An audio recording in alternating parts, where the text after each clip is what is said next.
புதிய தலைமுறை நேயர்களுக்கு வணக்கம். சிறப்பு நேர்காணலுக்கு உங்களை வரவேற்கிறோம். இன்று நம்மோடு இணைந்திருப்பவர் பாஜகவின் தலைமை செய்தி தொடர்பாளர் திரு நாராயணன் திருப்பதி அவர்கள். வணக்கம் சார். வணக்கம்.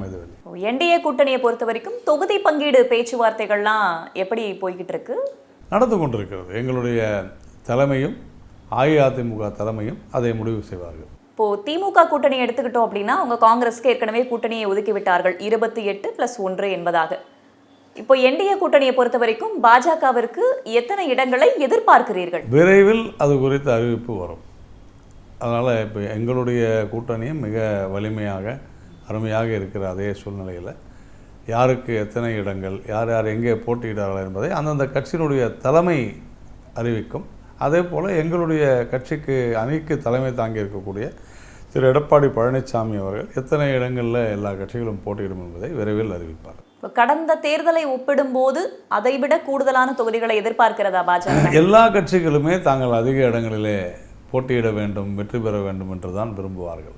ஆனால் அந்தந்த கால சூழ்நிலைகளுக்கு ஏற்ப அப்படித்தான் ஒரு வேளை கூடவோ அல்லது குறைவோ தேசிய ஜனநாயக கூட்டணி வெற்றி பெற வேண்டும், திராவிட முன்னேற்ற கழக ஆட்சியை அகற்ற வேண்டும் என்பதனால் உறுதியாக இது குறித்து நமக்கு எந்த விதமான ஒரு இப்படி தான் வேண்டும் என்பது இல்லை. அதனால் சொல்கிறேன், ஒன்றோ இரண்டோ கூடவோ குறைவோ பிரச்சனை இருக்காது.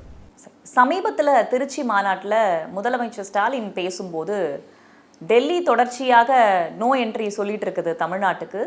என்டிஏ கூட்டணிக்கு தமிழ்நாடு எப்போவுமே நோ என்ட்ரியாக தான் இருக்கும் அப்படின்னு சொல்லியிருக்காரு. இல்லை, தமிழ்நாட்டை பொறுத்தவரையில் திராவிட முன்னேற்ற கழகத்திற்கு நோ என்ட்ரி இல்லை, இனிமேல் நோ பார்க்கிங். அவங்க தமிழ்நாட்டில் இனி அவங்க அரசியலே செய்ய முடியாத அளவிற்கு அவர்களுக்கு அப்சல்யூட்லி இனிமேல் அவர்களால் ஆட்சிக்கு வரவே முடியாது என்கிற அளவிற்கு மிகவும் கொடூரமான பல செயல்கள் இந்த 5 வருடங்கள் நடந்திருக்கின்றன.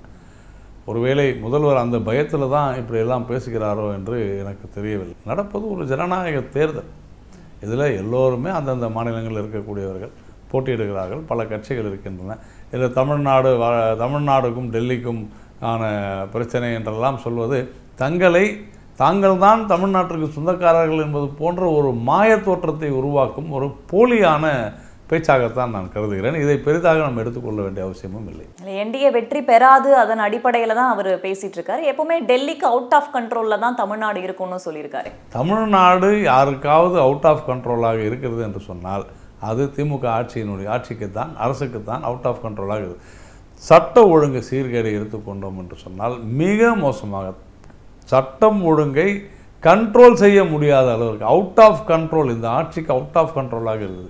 குற்றங்கள், அந்த குற்றங்கள் என்பது பெண்களுக்கு எதிரான குற்றங்கள், அதிலும் குறிப்பாக பெண் குழந்தைகளுக்கு, பள்ளியிலே படிக்கக்கூடிய பெண் குழந்தைகளுக்கு எதிரான பாலியல் குற்றங்களை தடுக்க முடியாத ஒரு நிர்வாகம் இருந்து என்ன பயன்? இது அவுட் ஆஃப் கண்ட்ரோல் என்பது அதுதான். அதே போல மாநாட்டில் பேசும்போது இன்னொரு விஷயமும் குறிப்பிடுறாரு. சமீபத்தில் பீகார் மாநில முதல்வர் நிதிஷ்குமார் அவருடைய பதவியை ராஜினாமா செய்யறதா அறிவிச்சிருக்காரு. அந்த ஒரு நிலைதான் இங்க இருக்கக்கூடிய அதிமுக பொதுச் செயலர் பழனிசாமிக்கும் வரும் அப்படின்னு ஒப்பிட்டு பேசியிருக்காரு. இல்லை, அதாவது அவர்கள் சொல்வது என்னென்னா, தொடர்ந்து சொல்லக்கூடிய ஒரு விஷயம் அடிமை அப்படின்னு சொல்லி. நீங்கள் விடுதலை சிறுத்தைகள் எப்படி வச்சுருக்கிறீங்க, நீங்கள் கம்யூனிஸ்ட்டுகள் எப்படி வச்சுருக்கீங்க? காசு கொடுத்து விலைக்கு வாங்குறீங்க கம்யூனிஸ்ட்டையும் விடுதலை சிறுத்தைகளையும் காங்கிரஸையும். இல்லை என்று மறுக்க முடியுமா? 2 பார்லிமெண்ட் சீட்டுக்கு 10 கோடியும் 15 கோடியும் கொடுத்து நீங்கள் உங்களோட கூட்டணியில் தக்க வச்சுக்கிறீங்க. இதை விட ஒரு மோசமான சூழ்நிலை என்ன இருக்க முடியும்? இந்த கட்சிகளை அடிமைகளாக வைத்திருக்கக்கூடிய திராவிட முன்னேற்ற கழகம் இவர்களுக்கு மாரல் ரைட் இருக்கா, தார்மீக உரிமை இருக்கிறதா பிஜேபி பற்றி பேசுவதற்கு? தவிர நிதிஷ்குமார் ஏதோ இன்றைய நேற்று அரசியல்வாதி இல்லை. நிதிஷ்குமார் என்பவர் பீகாரினுடைய நீண்ட நாள் முதல்வர். அவருக்கு தான் என்ன செய்யணும் அவருக்கு தெரியும். அவருக்கு சொந்த புத்தி இல்லையா? உங்களுக்கு மட்டும்தான் இருக்குதா?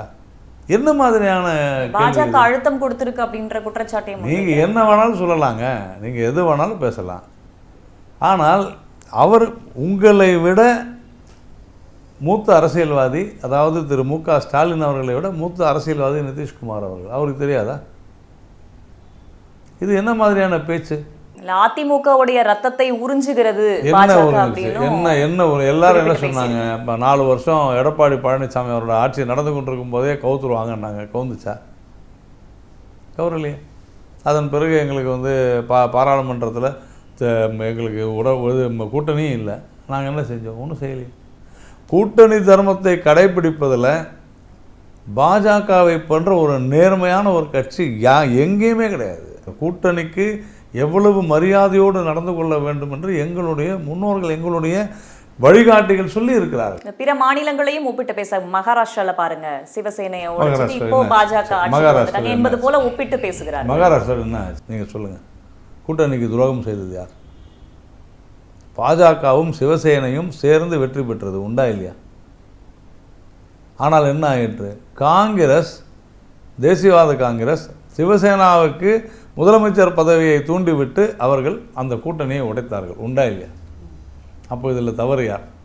கர்நாடகாவில் காங்கிரஸுக்கு எதிராக மக்கள் வாக்களித்தார்கள்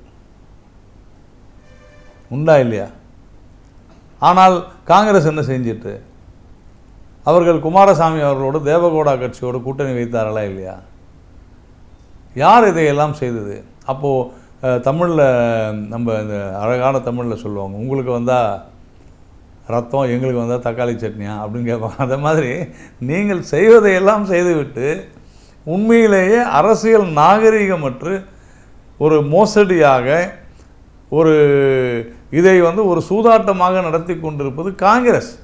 நான் இப்போ சொன்ன உதாரணங்கள், அது மகாராஷ்டிரா ஆகட்டும், அல்லது பீகார் ஆகட்டும், அல்லது கர்நாடகாவாகட்டும், காங்கிரஸ் செய்த சில மோசமான விஷயங்களை திமுக ஆதரித்தது. அப்போ நீங்கள் எங்களை அடித்தா நாங்கள் பார்த்துக்கிட்டே இருப்போமா? இங்கே இருக்கிற கூட்டணியை பொறுத்த மட்டும் விஜய் பேசும்போது கூட பாஜக மற்றும் பலர் என்பதாகத்தான் சொல்கிறார். இது என்டிஏ கூட்டணி, தேசிய ஜனநாயக கூட்டணி அப்படின்ற லெவலில் தான் பார்க்கணுமா தமிழ்நாட்டை பொறுத்த மட்டும், இல்லை அதிமுக தலைமையிலான கூட்டணி அப்படின்னு பார்க்கணும்? தேசிய ஜனநாயக கூட்டணி என்பது ஒரு டேர்ம், அதைத்தான் நாம் சொல்லி கொண்டிருக்கிறோம். அதில் ஒன்றும் தவறில்லை. திரு எடப்பாடி பழனிசாமி அவர்கள் கூட அதைத்தான் சொல்கிறார். அதில் இங்கு தலைமை தாங்குவது அஇஅதிமுக. ஏன்? அஇஅதிமுக பெரிய கட்சி, பாஜகவை விட அதிமுக தமிழ்நாட்டில் பெரிய கட்சி தான், அதில் ஒன்றும் மாற்று கருத்து இல்லை. அதனால் தேசிய ஜனநாயக கூட்டணி என்பது அதிமுக ஒரு அங்கம், அதில் என்ன சந்தேகம்? இப்போ சமீபமாக கடந்த 2 நாட்களாக சமூக ஊடகங்களில் வரக்கூடிய செய்தி, பாஜக பவன் கல்யாண் மூலமாக விஜய் கிட்ட தொடர்பு கொண்டு பேசிக்கிட்டு இருக்காங்க, என்டிஏ கூட்டணிக்குள்ள விஜயை இழுத்துக்கொள்ள முயற்சி நடைபெறுகிறது அப்படின்னு. அது எல்லாமே வதந்தி என்பதை நாம் தொடர்ந்து சொல்லி வருகிறோம். பவன் கல்யாண் மூலமாக பேசுகிறோம் என்பதெல்லாம் வதந்தி. நமக்கு அதற்கான எந்த அவசியமும் இல்லை. நாங்கள் முதல்ல என்ன சொல்லிக்கிட்டு இருந்தோம் அப்படின்னு சொன்னால், திரு விஜய் அவர்கள் உறுதியாக இந்த கூட்டணிக்கு வரணும்னு நாங்கள் சொன்னோம். திமுகவை தோற்கடிக்க வேண்டும் என்றால் எல்லாருமே வரணும், விஜய் அவர்களும் வரணும்னு சொன்னோம். ஆனால் நீங்கள் வரலன்னு சொன்னால் அதற்காக நம்ம என்ன செய்ய முடியும்? ஆனால் இப்பொழுது வதந்தி, நீங்கள் சொன்ன மாதிரி சோசியல் மீடியாவில் வர வதந்தி தானே தவிர உறுதிப்படாத செய்திகளை எல்லாம் நம்ம பேசுவதில் அனுமானங்களுக்கெல்லாம் நம்ம பதில் சொல்ல முடியாது. இது முழுக்க முழுக்க அனுமானங்கள், ஸ்பெகுலேஷன் தான். ஏற்கனவே பாஜக தலைவர்களுமே விஜய்க்கு அழைப்பு விடுக்க தானே செஞ்சாங்க. இல்லை வேதவல்லி, நான் என்ன சொல்கிறேன், இப்போ நீங்கள் என்ன கேட்குறீங்க? ஒரு வேளை நீங்கள் கேட்டால் விஜய் உங்களுடைய கூட்டணிக்கு வந்தால் வரவேற்பீர்களா அப்படின்னு, நான் சரி வரவேற்கிறேன். ஆனால் நான் விஜய் அவர்களை வரவேற்கிறேன் எங்கள் கூட்டணிக்கு சொல்ல மாட்டேன். ரெண்டுத்துக்கும் வித்தியாசம் இருக்குதா இல்லையா?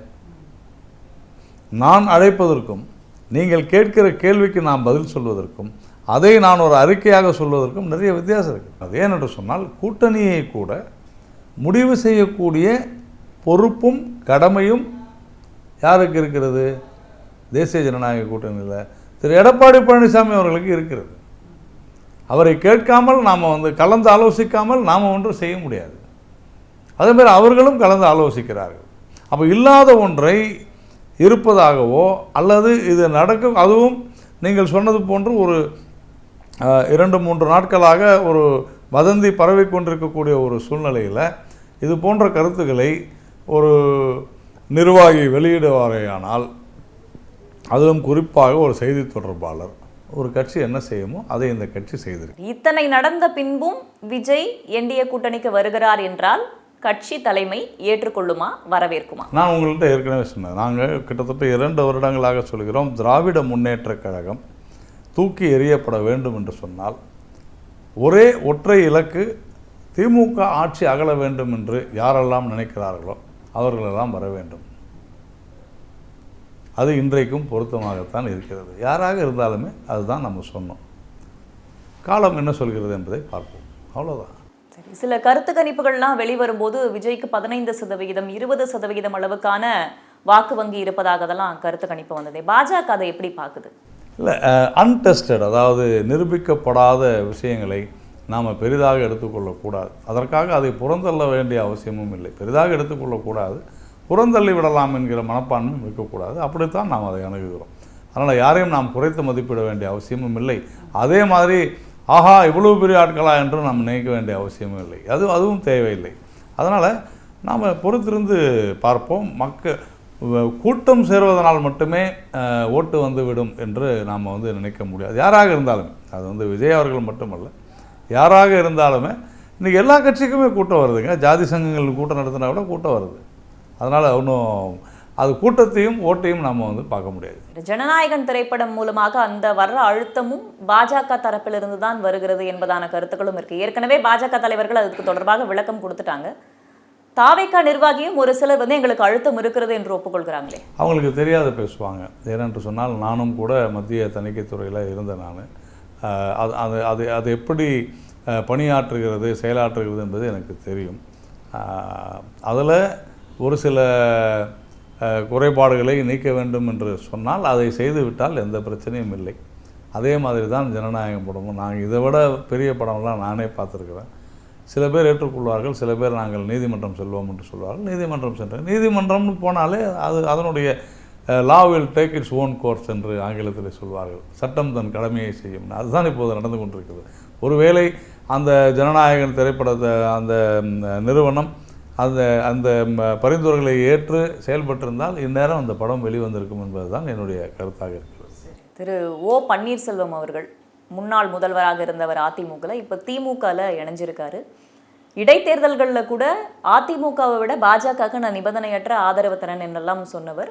கடைசி நேரத்தில் கூட சில பேச்சுவார்த்தைகளையும் ஈடுபட்டிருந்தார். டெல்லிக்கு போயிருந்தார், மூத்த தலைவர்கள்லாம் சந்திச்சிருந்தார். இப்போ அவர் திமுகவில் ஐக்கியமாயிருக்கார். பாஜக அவரிடம் கேட்க வேண்டிய கேள்வியை என்னிடம் கேட்கிறது. இல்லை, உங்களை சந்திச்சதுனால தான் இந்த கேள்வி உங்ககிட்ட வருது. அவர் இணைவதற்கு ஓரிரு மாதங்களுக்கு முன்பு கூட டெல்லிக்கு பாஜகவோட தலைவர்கள்லாம் சந்திச்சிருக்காரு. உங்களுக்கு அவ்வளோ ஆதரவு கொடுத்திருக்காரு. பிரதமரை சந்திக்க நான் நேரம் கேட்டேன்னு சொன்னாரு. திரு ஓ பன்னீர்செல்வம் அவர்கள் நம்மோடு, அதாவது பாரதிய ஜனதா கட்சியோடு மிக மிக நட்புறவோடு இணக்கமாக இருந்தார்கள் என்பதில் எந்த மாற்று கருத்தும் இல்லை. நாம மாறல, ஆனால் அவர் மாறிட்டார். அதுதான் $1 மில்லியன் கொஸ்டின். மாறிட்டாரா இல்ல மாற விட்டுட்டீங்களா? அவர் தான் மாறல. அரசியல்ல இல்லைங்க, அரசியல்ல யாரும் கட்டுப்படுத்த முடியாது. இப்போ அதுதான் நான் சொல்கிறேன். பிஜேபி அதை என்ன சொல்றாரு திரு மு.க. ஸ்டாலின் அவர்கள்? எடப்பாடி பழனிசாமி அவர்கள் பாஜகவோடு இருப்பதனால உங்களை பாஜக மயக்கிவிடும் அல்லது அடிமைப்படுத்தி விடும் என்றெல்லாம் பேசுகிறார் அல்லவா? இதே தானே ஓபிஎஸ்ன்னு சொல்லிட்டு இருந்தார். இப்போ யார் அடிமைப்படுத்தியது? அதே வார்த்தையை நான் சொல்லலாமா? இப்போ தேமுதிக பார்க்கும்போது இன்னும் கொஞ்சம் இணக்கமாக அந்த பேச்சுவார்த்தை சென்றிருந்தால் இந்த கூட்டணியிலேயே அவர் இருப்பதற்கான வாய்ப்பு இருந்திருக்காதா? அவருக்குன்னு குறிப்பிடத்தகுந்த ஒரு வாய்ப்பு. அதாவது தேமுதிகவுடன் பேச்சுவார்த்தை நடத்தியது அஇஅதிமுக. நான் முதல்ல உங்களுக்கு சொன்னேன், கூட்டணியை முடிவு செய்ய வேண்டிய அந்த பொறுப்பிலே, அந்த கடமையிலே இருப்பவர் திரு எடப்பாடி பழனிசாமி அவர்கள், அஇஅதிமுக தான். அப்படி இருக்கும் பொழுது அவர்களுடைய கோரிக்கைகள் அல்லது அவர்களுடைய அந்த எதிர்பார்ப்புகள் நிறைவேறாது போயிருக்கலாம். அப்படி ஒருவேளை ஆகியிருந்தால், பேச்சுவார்த்தை நடத்துகிறதுனாலுமே ஒரு இழப்பு அப்படின்னு ஒரு ஒட்டுமொத்த கூட்டணி தான். ஒருவேளை அப்படி ஆகியிருந்தால் அவருடைய அஇஅதிமுக அல்லது திரு எடப்பாடி பழனிசாமி அவர்களுடைய பார்வையின்படி அது கூட்டணிகளில் சில பிரச்சனைகள் கூட வந்திருக்கலாம். சில விஷயங்களை கேட்டிருப்பாங்க. இல்லை இவர் நினச்சிருக்கலாம், இல்லை இந்த தொகுதி சாதாரணமாக கூட்டணி தான் அப்படி தான் பேசுவாங்க. இல்லைங்க அந்த தொகுதி வேணாங்க, இந்த தொகுதி எடுத்துங்க சொல்லுவாங்க. ஸோ இப்போ இனிமேல் இப்போ திமுக கூட்டணியில் கூட மொத்த இடங்கள் தான் முடிவாகிருக்கு தவிர எந்த இடங்கள்ன்றது முடிவாகும். அப்போ பாருங்கள் பெரிய பிரச்சனை வரும். எல்லா கூட்டணிலையுமே வரும். அப்போது இது ஏர்லி ஸ்டேஜ். அந்த ஏர்லி ஸ்டேஜில் தேமுதிகவனுடைய கோரிக்கைகள் சில அது அஇஅதிமுகவால் ஏற்றுக்கொள்ளப்படாது இருக்கலாம். ஒருவேளை அதுவே பலத்தை கூட கொடுக்கும், நமக்கு தெரியாது. ஆனால் இப்போ தேமுதிக போனதுனால எந்த இழப்பும் இல்லை. தேமுதிக போனதுனால எந்த இழப்புமே தேசிய ஜனநாயக கூட்டணி கிடையாது. ஓ பன்னீர்செல்வம் அவர்கள் போனதுனால இழப்பு என்பது ஓ பன்னீர்செல்வம் அவர்களுக்கும் தனிப்பட்ட முறையில் அவருடைய அரசியல் வாழ்க்கைக்கு, அவருடைய தனிப்பட்ட ஒரு இமேஜ்னு சொல்லுவாங்க, அதுக்கும் இழப்பு என்பது ஓ பன்னீர்செல்வம் அவர்களுக்கு. இப்போ திமுக காங்கிரஸ் கூட்டணியில் இந்த கூட்டணி உறுதியாகிறதுக்கு முன்னாடி, தொகுதி பங்கீடு தொடர்பாக உறுதியாகிறதுக்கு முன்னாடி வரைக்கும் கூட்டணி ஆட்சி அப்படின்ற கோரிக்கையை, ஆட்சியில் பங்கு அதிகாரத்தில் பங்குன்ற கோரிக்கையை முன் வச்சாங்க. இப்போ அவங்க அப்படியே சைலண்ட் ஆயிட்டாங்க. பாஜக அந்த கோரிக்கையில் இன்னும் அப்படியே தான் இருக்கா? நாங்கள் என்றைக்குமே அந்த கோரிக்கையை வைக்கவே இல்லை. கூட்டணி ஆட்சி என்ற பதத்தை இப்பயும் சொல்கிற கூட்டணி ஆட்சி தான், தேசிய ஜனநாயக கூட்டணியுடைய ஆட்சி தான். ஆனால் அந்த தேசிய ஜனநாயக கூட்டணியில் அதிமுக இருக்குதா இல்லையா? அதிமுகவுடைய ஆட்சி வந்தால் எங்கள் தேசிய ஜனநாயக கூட்டணி ஆட்சி தாங்க அது. திரு அமித்ஷா அவர்கள் சொன்னது கூட தேசிய ஜனநாயக கூட்டணி ஆட்சியை பிடிக்கும். ஆமாம், நாங்கள் தேசிய ஜனநாயக கூட்டணியாக போட்டியிடுகிறோம். இந்த கூட்டணியிலேருந்து ஒரு கட்சி ஆட்சி அமைத்தாலும் அது தேசிய ஜனநாயக கூட்டணி ஆட்சி தான். ஆட்சியில் நாங்கள் பங்கு கேட்கல, புரிஞ்சுங்க. ஆட்சியில் பங்கு வேணும் அது இல்லை. தேசிய ஜனநாயக கூட்டணி ஆட்சி என்பது ஒரு டேர்ம், கூட்டணியாக வெற்றி பெற்று ஆட்சி அதுதானே, அதுதான் நம்ம சொல்கிறோம். ஆனால் காங்கிரஸ் கேட்டது பங்கு. நீங்கள் இவ்வளோ கொள்ளை அடிக்கிறீங்களே, எங்களுக்கு அதில் பங்கு வேணுங்க, கொள்ளையில் பங்கு வேணும், அதுதான் விஷயமே. அந்த டேர்மை கரெக்டாக நீங்கள் எந்த கான்டெக்ஸ்டில் பார்க்குறீங்கிறத பொறுத்து தான் இருக்குது. சரி, இன்னொரு ஒரு விஷயமும் சொல்கிறாங்க, என்னென்னா பாஜகவோட பி டீம் தான் தமிழக வெற்றி கழகம், வாக்குகளை பிரிப்பதற்காக தான் அவங்க. பொழுதுபோகாதவர்கள் சொல்லக்கூடிய விஷயங்களுக்கெல்லாம் நம்ம பதில் சொல்லிகிட்டு இருக்க முடியாது. அது எப்படி சொல்கிறாங்கலாம் எனக்கு தெரியாது. எந்த ஒரு கட்சியுமே ஒரு பி டீமாகலாம் இயங்க வேண்டிய அவசியமும் கிடையாது. அதனால் பி டீம் ஏ டீம்லாம் சும்மா ஒரு அரசியலுக்காக பேசக்கூடிய விஷயங்கள் தானே தவிர இது ஒரு லாஜிக்கலாக சரியாக வருமானு எனக்கு தெரியல. தேசிய ஜனநாயக கூட்டணி, விஜய் விவகாரம், ஓபிஎஸ் தேமுதிக போன்ற பல்வேறு விஷயங்களுக்கு எங்களுக்காக பதிலளிச்சிருக்கீங்க. மிக்க நன்றி நாராயணன் திருப்பதி. மற்றும் ஒரு நிகழ்ச்சியில் சந்திக்கலாம் நேயர்களே. நன்றி, வணக்கம்.